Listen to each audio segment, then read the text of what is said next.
بچے سے یہ مت کہیں کہ دیوار پر نقش و نگار بنا کر اسے گندا مت کرو، بلکہ کہیے کہ پیپر پر یہ نقش و نگار بناؤ، جب بنا لو گے تو ہم اسے دیوار، فریج یا تختہ پر سجائیں گے۔ بچے سے ایسے نہ کہیں کہ نماز پڑھو ورنہ سیدھے جہنم میں جاؤ گے، بلکہ کہیں کہ آؤ اکٹھے ایک ساتھ نماز پڑھیں تاکہ ہم جنت میں بھی اکٹھے ہو جائیں۔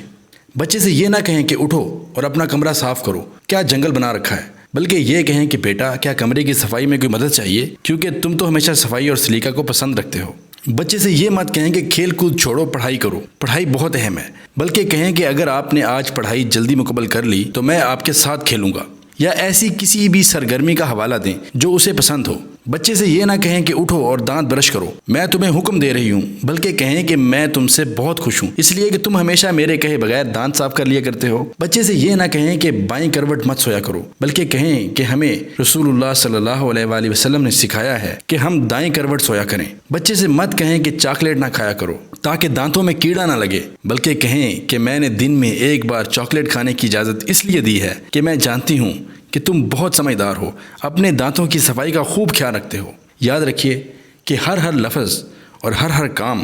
جو آپ کرتے ہیں وہ بچے کو بے حد متاثر کرتا ہے، اور یہ بھی یاد رکھیں کہ آپ کا بچہ آپ کی سیرت و اخلاق